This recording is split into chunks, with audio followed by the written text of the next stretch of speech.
शहरात वाहतुकीची कोंडी कायम असताना वाहतूक पोलीस मात्र बायपास हायवेवर वाहनधारकांना विनाकारण अडवून त्रास देत असल्याच्या तक्रारी वाढल्या होत्या। या तक्रारींची गंभीर दखल घेत हिंगोली लोकसभेचे खासदार नागेश पाटील आष्टीकर यांनी आज अचानक बायपासला भेट देऊन पाहणी केली। यावेळी काही वाहनधारकांना विनाकारण थांबवून ठेवल्याचं दिसताच खासदारांचा पारा चढला। शहरातील वाहतूक व्यवस्था सुधारायचे सोडून बायपासवर सर्वसामान्यांना धाक दाखवणे बंद करा अशा शब्दात त्यांनी उपस्थित कर्मचाऱ्यांना खडसावले। जनतेची पिळवणूक खपवून घेतली जाणार नाही असा इशारा देत त्यांनी वरिष्ठ अधिकाऱ्यांनाही फोनवरून कडक सूचना दिल्या। नागरिकांशी संयमाने आणि कायद्याच्या चौकटीत राहून वागण्याचे आदेश त्यांनी यावेळी प्रशासनाला दिले।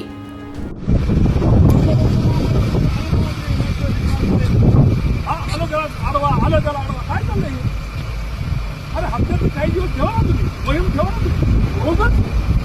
कोण आहे तुझं पीए कोण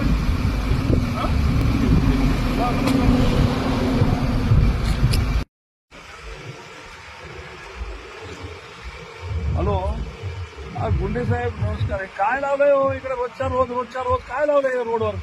अरे लोक परेशान होऊन चालले तर लोक इथं। आता तुमच्या इथं बघा जवळपास इथं 3-6 माणसं हायवेला उभे। आता मी बाहेर ड्युटी हाता की नाही काय गावामध्ये ट्रॅफिकचा एवढा मोठा प्रश्न आहे, ते सगळे तुम्ही इकडे लावले हायवेला। रोजच्या रोज लाखो रुपयाचे तुम्ही इथं ते लोकांपासून हे घ्यायला लागले। एक दिवस ठीक आहे, 2 दिवस ठीक आहे,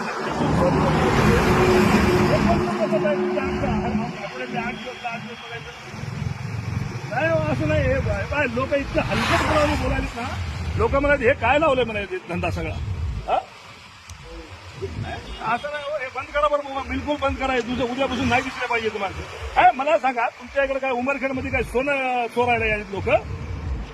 काय कशासाठी आहे मोहीम मला काय लक्षातच येईना। नाही बिलकुल बंद करून टाका साहेब, उद्यापासून तुमच्याकडे वाहनं नाही दिसले पाहिजे मला, बरं का? लय परेशान व्हायला लागले लोक घेणं। महाराष्ट्रात कुठं नाही, आपल्याचीच आहे। काय पद्धत आहे?